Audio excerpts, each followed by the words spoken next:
বাম পাশে না ডান পাশে? ডান পাশে। বড় মুদি দোকান? হ্যাঁ, বড় বলতে একসাথে অনেকগুলো দোকান, তার সাথে আর কি।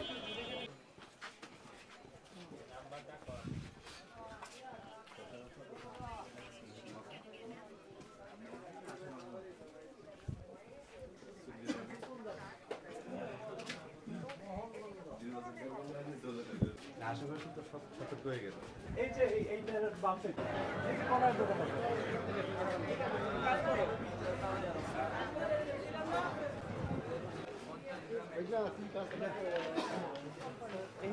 আসসালামু আলাইকুম, ভালো আছেন? জাতীয় ভোক্তা অধিকার সংরক্ষণ দপ্তর।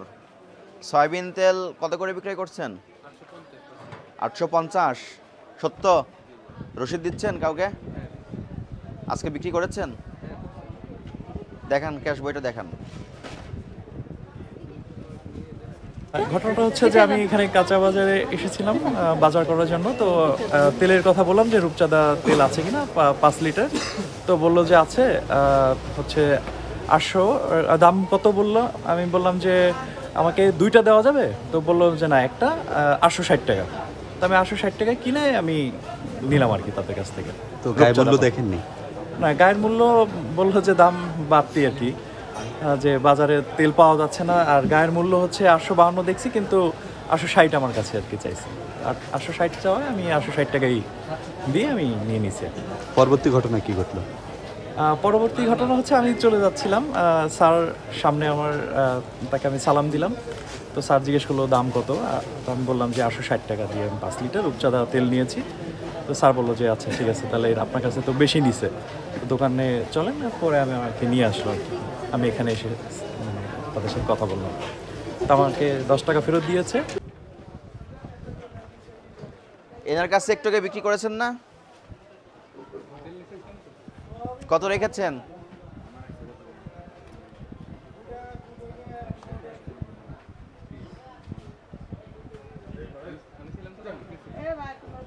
উনি তো 10 মিনিট আগেই কিনেছে, আপনার কাছ থেকেই কিনেছে। কত রেখেছেন? হ্যাঁ, ওই যে ছোট ভাইয়ের দিছে। কত রাখছেন সেটা বলেন। ওটা পরে, তুমি আপনি রাখছেন কত? ওটা পরে।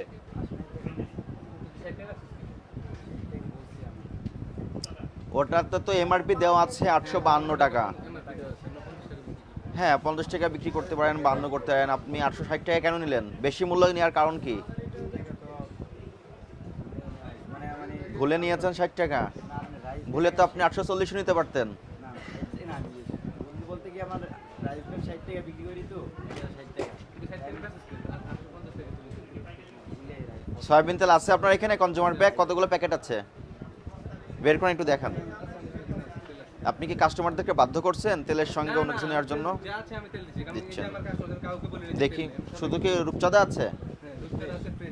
ফ্রেশ আর রূপচাঁদা আছে। সরবরাহ পাচ্ছেন ঠিকঠাকভাবে?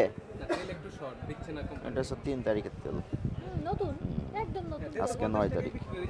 9 তারিখ 852 টাকা বিক্রি করলেন, 860 টাকা।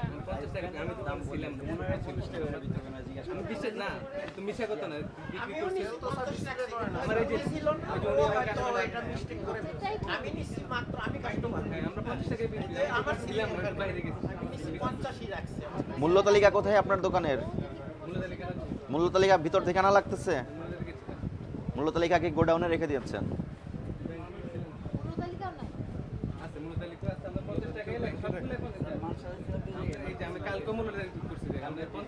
আজকে তো করেন নাই। আপনার এখন কয়টা বাজে? আচ্ছা, দিন তো শেষ। আপনার দোকান কি এখন খুলছে? তাহলে ও তো ছিল। হ্যাঁ, ও ছিল, কিন্তু তখন আমি ঠিক করি। এই যে 8 তারিখে দেখেন, আমি কালকেও ঠিক করছি এবং 50 টাকাই লেখা। আমি কাউকে বলি 60 টাকা, এই যে আমার স্লিপ আছে, এই যে আমার কাস্টমার খবর অন্যরা দেখে আসতে 50 টাকাই বলছি। আমার কাছে তেল আছে, বা আমি কাউকে বলিও না যে আমাদের কাছে তেল নেই। না না, সিলিপ দেখি আপনার বোতলটা একটু। 10 টা বেশি কাছে দিচ্ছি। রাইস ব্যান্ড দিচ্ছি, আপনি দিলে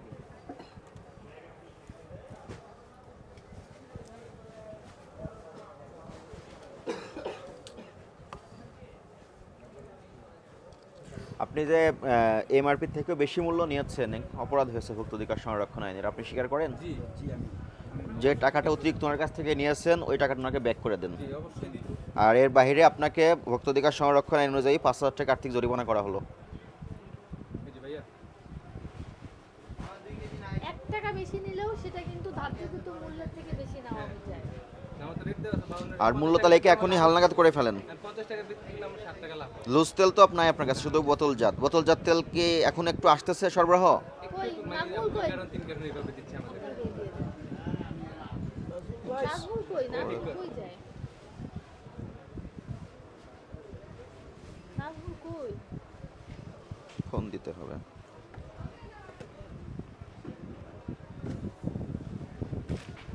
ভিতরে মূল্য হালনাগাদ করেন। মসুর ডাল কত করে বিক্রয় করছেন? 130 আমাদের 27 টাকা কিনে 30 টাকা বিক্রি। এলাচ এলাচি আমাদের 4,900 টাকা কিনে আছে, 5,000 টাকা বিক্রি, কুচির 100 টাকা। এলাচের দাম বৃদ্ধি পেয়েছে।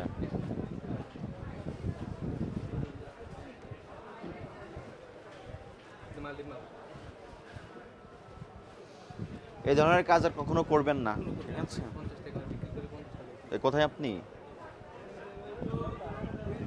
আপনি আমাদের এখানে আসেন, 10 টাকা কিনে এখান থেকে ফোন ধরছে, ধরে বলছে কিসে। সারাদিন তেল বেচে 5,000 টাকা লাভ। আপনাকে কাছাকাছি থাকতে হবে তো। 7 টাকা 8 টাকা লাভ, 5,000 টাকা লাভ কত গুরুত্ব। এদেন আপনি আসেন। সত্যি কথা 5,000 টাকা লাভ করতে অনেকগুলো তেল বিক্রি করা লাগে। 10 টাকা তো বেশি বিক্রি করতে হবে। আমি দোকানে ছিলাম না, তো বাইরে ছিলাম।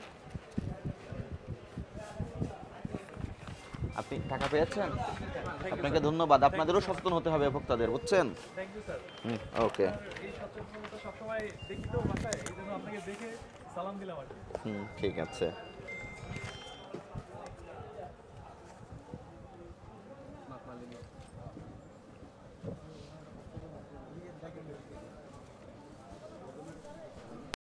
আর 800 দাম কত বললো? আমি বললাম যে আমাকে 2টা দেওয়া যাবে, তো বললো যে না, একটা 860 টাকা। তো আমি 860 টাকা কিনে আমি নিলাম আর কি তাদের কাছ থেকে। তো গায়ে মূল্য রূপচাঁদা দেখেননি? না, গায়ের মূল্য বললো যে দাম বাড়তি আর কি, যে বাজারে তেল পাওয়া যাচ্ছে না, আর গায়ের মূল্য হচ্ছে 852 দেখছি, কিন্তু 860 আমার কাছে আর কি চাইছি। আর 860 চাওয়ায় আমি 860 টাকাই দিয়ে আমি নিয়ে নিছি আর কি। পরবর্তী ঘটনা কি ঘটলো? পরবর্তী ঘটনা হচ্ছে আমি চলে যাচ্ছিলাম, স্যার সামনে আমার, তাকে আমি সালাম দিলাম। তো স্যার জিজ্ঞেস করলো দাম কত, তো আমি বললাম যে 860 টাকা দিয়ে আমি 5 লিটার রূপচাঁদা তেল নিয়েছি। তো স্যার বললো যে আচ্ছা ঠিক আছে, তাহলে আপনার কাছে তো বেশি নিছে, তো দোকানে চলেন, পরে আমি আমাকে নিয়ে আসলো আর কি। আমি এখানে এসে তাদের সাথে কথা বললাম। তো আমাকে 10 টাকা ফেরত দিয়েছে, আর বললো যে যেটা গায়ের রেট ওইটাই কি বিক্রি করবে। এবং পানিশমেন্ট কিছু দিছে কিনা? হ্যাঁ, পানিশমেন্ট হয়েছে যে 5,000 টাকা জরিমানা করেছে দোকান থেকে আদালত ভোক্তা অধিকার। Thank you. এই যে ভোক্তা অধিকারের তাৎপরিক একটা আপনাকে নিয়ে এসে একটা কার্যক্রম পরিচালনা করবে, এই কার্যক্রমে আপনি সন্তুষ্ট কি? সন্তুষ্ট মানে কিভাবে এই দেখেন এটা? ধরনের মানে উদ্যোগই চাই সব সময়, কারণ এই ধরনের আমরা হচ্ছে বাসায় সব সময় দেখি, হ্যাঁ, টিভিতে সব সময় দেখি যে বিভিন্ন জায়গায় এই উদ্যোগ নেওয়া হয়, সব জায়গায় কিন্তু নেওয়া হয় না। তো সাফারার আমরাই হই, সাধারণ মানুষ, আমরা কিন্তু সাডেনলি আমাদের আপনি কিন্তু- হলো ওনাকে পেয়ে গেছেন, কিন্তু হ্যাঁ। আপনার দায়িত্ব কি ছিল? আপনি তো দেখছেন বা আমার দায়িত্ব ছিল যে আমি এটা বর্জন করে, মানে আমার এভাবে নেওয়া উচিত হয় না, কিন্তু আমার বাসায় তেল নেই, আমার তো নিতেই হবে। বাট এই ধরনের উদ্যোগকে খুবই মানে স্বাগত জানাই এবং চাই যে সব জায়গায় এই ধরনের উদ্যোগটা থাকুক। সবসময় এই ধরনের উদ্যোগকে আমি স্বাগত জানাই এবং সবসময় চাই সাধারণ মানুষের ক্রয় ক্ষমতার মধ্যে থাকুক। এই যে দ্রব্যমূল্য নিয়ে যে একটা সিন্ডিকেট তৈরি করে, রোজার মাস আসতেছে, দেখবেন যে সব জায়গায় সব কিছু উধাও হয়ে যায়, দামটা বেড়ে যায়। আমরা সাধারণ মানুষ প্রতিবাদ করলেও এটার কোনো মানে পাই না, মানে কোনো ভালো সুবিধা পাই না, বা আমরা এটার কার্যকারিতা পাই না। তো আমরা চাই সবসময় এই ধরনের উদ্যোগ থাকুক এবং সাধারণ মানুষ যেন কিনতে পারে এবং ক্রয় ক্ষমতার মধ্যে থাকে। এই ধরনের উদ্যোগকে আমরা সবসময় সরকারের কাছে এইটুকু চাই এবং আপনাদের মাধ্যমে এইটুকু আপনাদের কাছেও আমরা উদ্যোগটাকে চলমান রাখার জন্য আহ্বান জানাই। Thank you.